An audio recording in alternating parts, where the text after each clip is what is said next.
बारिश में पालक पनीर बेचने वाली काली प्रेग्नेंट बहू की गोरी सौतन। माँ जी, बहुत भूख लग रही है, थोड़ा सा कुछ खाने के लिए दे दीजिए। ऐसी हालत में ज्यादा देर भूखा रहना मेरे होने वाले बच्चे की सेहत के लिए अच्छा नहीं है। क्या करेगी खाकर, जब तुझे जनना ही अपने जैसे किसी काले को है। माँ जी, जिस दिन से मैं इस घर में बहू बनकर आई हूँ, उस दिन से लेकर आज तक मेरी जिंदगी में ऐसा एक भी दिन नहीं गया होगा जिस दिन आपने मुझे मेरे काले रंग को लेकर ताने ना दिए हो। माँ जी, कम से कम मेरी हालत पर तो तरस खाइए। तेरी इतनी हिम्मत कि तू मुझसे अपनी सास से इस तरह से बात करेगी? लगता है आज तेरी अकल ठिकाने लगानी ही होगी। शीला बिना कुछ सोचे समझे अपनी 4 महीने की गर्भवती बहू एकता के बाल पकड़ती है और उसे बेरहमी से लात घूंसों से मारना शुरू कर देती है। माँ जी, छोड़ दीजिए मुझे। भगवान के लिए माँ जी, मुझ पर तरस खाइए। एकता के काले रंग की वजह से एकता की सास शीला उसे बिल्कुल भी पसंद नहीं करती थी। यहाँ तक कि अपनी बहू की गर्भवती अवस्था में भी शीला उसका जरा भी ध्यान नहीं रखती और नौकरों की तरह उससे घर के सारे काम करवाती। अरे ओ मेरी काली कलूटन बेबी, ये ले पनीर, और जल्दी से मेरे लिए पालक पनीर और नान बना दे। ऐसे बारिश के मौसम में शराब के साथ गर्मा गर्म पालक पनीर और नान खाने का मजा ही कुछ और है। कमाते धमाते तो तुम कुछ हो नहीं और आए दिन हर किसी से उधार लेकर ये अपना खाने पीने का सामान ले आते हो। अरे कम से कम मेरी ना सही अपने आने वाले बच्चे की तो फिक्र करो। जब वो पैदा होगा क्या खिलाओगे उसे? मेरा होने वाला बच्चा भी मेरी तरह ही शराब पीकर बहादुर बनेगा, समझी? अजय को कुछ समय पहले ही शराब पीने की गंदी लत लग चुकी थी, जिसके चलते अजय अब अपना सारा काम धंधा छोड़कर दिन रात सिर्फ शराब पीता रहता था। कुछ भी बोलो माँ, ये काली कलूटन खाना तो बहुत बढ़िया बनाती है। इसके हाथ का पालक पनीर खाकर तो मजा ही आ गया। अच्छा हुआ खाना तो अच्छा बना लेती है, वरना मुझे तो लगता था कि खाना भी अपने काले रंग की तरह ही बेकार और बेस्वाद बनाती होगी। गर्भवती अवस्था में सभी जहां औरतें अच्छा खाना खाती हैं, आराम करती हैं और खुश रहती हैं, वहीं बेचारी एकता की किस्मत में ऐसा कुछ लिखा ही नहीं था। ऐसे ही समय गुजरता है। एकता रोज की तरह घर के काम कर रही होती है, लेकिन आज एकता को नहीं पता था कि उसकी जिंदगी में जो होने वाला है वो उसकी पूरी जिंदगी बदल देगा। आओ आओ मेरी परम सुंदरी। माँ जी, ये कौन है और इनके साथ शादी के जोड़े में क्या कर रही है? अरे ओ अकल की अंधी, मुझे तो लगता था कि सिर्फ तेरा रंग ही काला, लेकिन तू तो दिमाग से भी गई गुजरी है। दिख नहीं रहा तुझे इन दोनों ने शादी कर ली है? क्या माँ जी, ये क्या कह रही हैं? अजय, ये सब क्या हो रहा है? ये सब झूठ है ना? तुम मेरे साथ ऐसा नहीं कर सकते। बोलो अजय, तुम चुप क्यों हो? बोलो। माँ बिल्कुल ठीक कह रही है। आखिरकार मैं कब तक तुझ जैसी के साथ रहकर अपनी जिंदगी बर्बाद करता। मुझे मेरी खूबसूरत बेबी अब मिल गई है। सुन लिया जवाब तुमने? माँ जी, जैसे एक म्यान में 2 तलवार नहीं रह सकती, वैसे ही एक घर में 2 सौतन कैसे रह सकती हैं? बहू तू फिक्र मत कर, मैं तेरी बात समझ गई हूँ। शीला एकता का सामान लेती है और उसे घर से बाहर निकाल देती है। माँ जी, आप लोगों के अलावा मेरा इस दुनिया में कोई भी नहीं है। मैं ऐसी हालत में कहाँ जाऊंगी? मैं तो कह रही हूँ कि कुएं में कूद कर मर जा, लेकिन हमारा पीछा छोड़ दे।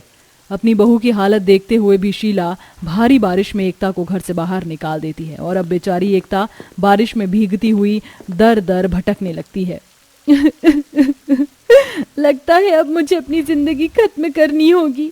मैं अकेले अपने होने वाले बच्चे को नहीं पाल सकूंगी। ये दुनिया ना तो मुझे जीने देगी और ना ही मेरे बच्चे को। एकता जंगल के ही पास बने एक कुएं के पास जाती है और उसके अंदर कूदने वाली होती है कि तभी एक बूढ़ी औरत एकता का हाथ पकड़ लेती है और उसे वापस जमीन पर खींचती है। तेरा दिमाग तो नहीं खराब हो गया है? ये तू क्या करने जा रही थी? अपनी और अपने होने वाले बच्चे की जिंदगी को खत्म, ताकि इस दुनिया के तानों से बच सकूं। एकता सारी बात उस अम्मा को बताती है, जिसे सुन तू जानती भी है तू कितना बड़ा पाप करने वाली थी। अरे बच्चे तो भगवान का दिया हुआ वो तोहफा होते हैं, जिसके लिए हर माँ बाप ना जाने कितनी प्रार्थना और मनोकामना करते हैं, और तुम इसी तोहफे को खत्म करने चली थी। बेटा, मुझ बुढ़िया का दुनिया में कोई भी नहीं है। भंडारों और मंदिरों में खाना बनाकर मैं अपना पेट पालती हूँ। अगर तू चाहे तो मुझ बुढ़िया के साथ मेरी छोटी सी झोपड़ी में रह सकती है। उस बूढ़ी अम्मा के कहने पर एकता उसके साथ उसकी झोपड़ी में जाकर रहने लगती है और ऐसे ही कुछ दिन गुजर जाते हैं। माँ जी, पूरा दिन घर में बैठे बैठे बोर हो जाती हूँ। क्या मैं भी आपके साथ खाना बनवाने के लिए चल सकती हूँ? मैं बहुत अच्छा खाना बनाती हूँ। बूढ़ी अम्मा एकता को अपने साथ भंडारे का खाना बनाने के लिए ले जाती है। एकता काफी तरह तरह के खाने बनाती है, जिनमें से एकता के हाथ का बना हुआ पालक पनीर काफी लोगों को पसंद आता है, जिसके चलते वो सेठ एकता को नौकरी पर ही रख लेता है और अब एकता भी थोड़े बहुत पैसे कमाने लगती है। लेकिन इतने कम पैसों में एकता और उसके आने वाले बच्चे का गुजारा चलाना काफी मुश्किल था। जब तेरे हाथों में इतना अच्छा हुनर है तो तू क्यों उसे बर्बाद कर रही है? मैं तो कह रही हूँ कि अब तू अपने हाथ का पालक पनीर बना कर बेच। लेकिन अम्मा, इन सब के लिए तो मुझे काफी सारे पैसों की जरूरत पड़ेगी और मेरे पास अभी इतने पैसे नहीं हैं। मैं तुझे सिर्फ मुंह से नहीं बल्कि दिल से भी बिटिया कहती हूँ और तू मेरी बिटिया ही है। तू पैसों की फिक्र मत कर, वो मैं सब देख लूंगी। वो बूढ़ी अम्मा अपनी जोड़ी गई मेहनत की सारी कमाई एकता को दे देती हैं, जिसके बाद अब एकता झोपड़ी के पास में एक पालक पनीर का ठेला लगाती है, जिसमें एकता पालक पनीर के साथ साथ गर्मा गर्म नान, चावल, रायता और चटनी बनाकर लोगों को खिलाती है। बहन जी, एक प्लेट पालक पनीर कितने की है? भाई साहब, सिर्फ 50 रुपए प्लेट है। क्या पालक पनीर इतना सस्ता कब से हो गया भाई? कहीं तुम इसमें कुछ मिलावट तो नहीं कर रही हो? अरे नहीं भाई साहब, आप खाकर तो देखिए, अगर ना पसंद आए तो पैसे मत दीजिएगा। एकता उस कस्टमर के लिए जल्दी से एक पालक पनीर की प्लेट लगा देती है। वो कस्टमर जैसे ही एकता के हाथ का बना हुआ पालक पनीर खाता है तो वो उसे काफी पसंद आता है। क्या गजब का पालक पनीर बनाया है, वाह वाह वाह, मजा ही आ गया। ऐसा बिल्कुल भी नहीं लग रहा कि मैं किसी ठेले से पालक पनीर लेकर खा रहा हूँ। वाह वाह वाह, क्या बात है। हर किसी को एकता के हाथ का बना हुआ पालक पनीर काफी ज्यादा पसंद आता है, जिसके चलते अब एकता कमाई करना शुरू कर देती है। अरे सच कहूँ यार, जब से ये बारिश का मौसम शुरू हुआ है ना, तब से पकौड़े खा खा कर मैं थक चुका था। मेरा तो कुछ ऐसा ही चटपटा खाने का मन करता था, लेकिन हमेशा पैसे की किल्लत शुरू हो जाती थी। पर अब देखो, भला किसी 5 स्टार होटल में भी इतना अच्छा पालक पनीर नहीं मिलता होगा जितना अच्छा इनके ठेले पर मिलता है। अरे और नहीं तो क्या, ऊपर से बारिश के मौसम में गर्मा गर्म पालक पनीर खाने का तो अपना अलग ही मजा है।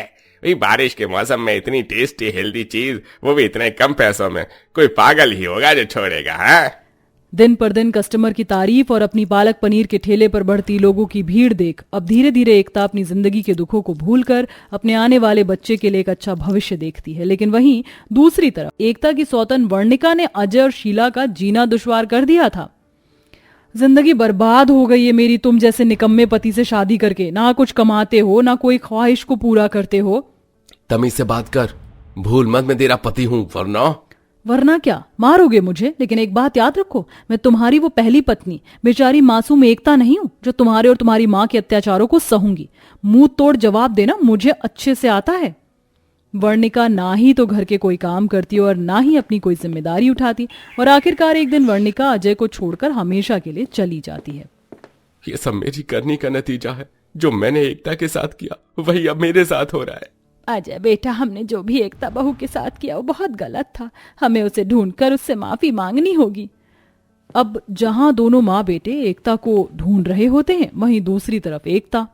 यकीन ही नहीं हो रहा कि ये मेरी कमाई के पैसे हैं। अम्मा, अब देखना, मैं अपने बच्चे को सारी खुशियां दूंगी।